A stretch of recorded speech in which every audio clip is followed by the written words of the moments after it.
One of the first things I help my clients do is find a way to talk about themselves so that patients, clients, and team members understand what they do.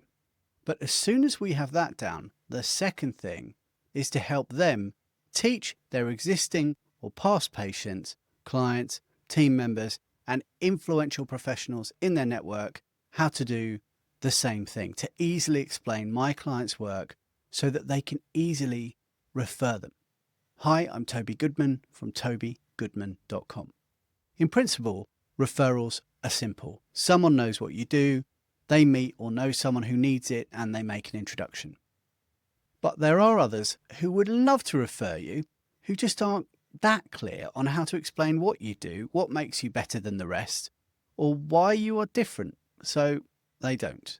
Because in that moment, the person referring you has to explain you or the work of your practice or your clinic. What you do, how you work, who it's for, why it's for that person they're speaking with. And if they're not completely clear on that, one of two things tend to happen. They get it wrong or they don't refer at all. Neither is ideal. If they get it wrong, it can attract the wrong kind of inquiry, waste your time. And when someone holds back from referring, that opportunity completely disappears. And as my American friends would say, that is money left on the table. This is where a podcast becomes useful in another way. It gives the person referring you something accurate to pass on. Instead of trying to explain your work, they can say, oh yeah, they've got a podcast, have a listen to it. It'll give you a better sense of how they might be able to help you. They no longer feel responsible for getting it right, and the person receiving the referral hears it directly from you. In your words, in your tone, with the level of detail you would normally use. Referrals carry trust, but they don't always carry that clarity, and a podcast will fill that gap.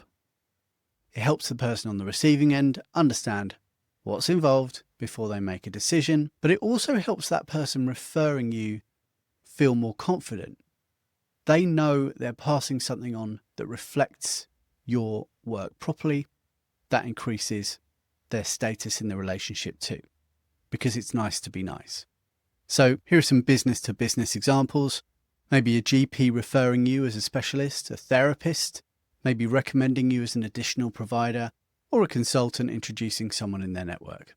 But in your wider network, outside of healthcare, that lady in the gym shares your podcast to a friend. Your accountant makes an intro to a client who happens to be in health insurance. You get the idea. The power is in using your podcast to enable your network. In each case, there is a moment where someone has to decide, do I feel comfortable recommending this person? And if they have something clear to share, that decision becomes way easier. And it also improves the quality of the referral because the person receiving it has the information coming directly from you. They're not relying on that secondhand explanation. So by the time they reach out, the conversation starts from a much stronger position, not just a referral, but they know a bit about you. So that doesn't require loads more networking. It makes the relationships you already have far more effective and absolutely gives those referrers status. Because you're giving people a better way to talk about your work when you're not there. That's usually how I approach this with clients. We go through the networks they have, look at the conversations that would work best, and we target those. And thanks so much for listening. For more episodes, resources, and how this can be applied in your practice, including ways I can support you, head over to tobygoodman.com/thepractice. Try and make those happen. What do they need to understand? What do they tend to get asked? And we make sure there's something clear they can pass on in the form of a podcast. Once that's in place, referrals tend to feel more natural, they happen more often, and they lead just to better conversations. Now, in the next episode, we'll look at how all of this connects to growth and how podcasts can support your practice without turning you into a full-time content creator. Thanks so much for listening. For more episodes, resources, and how this can be applied in your practice, including ways I can support you, head over to tobygoodman.com/thepractice.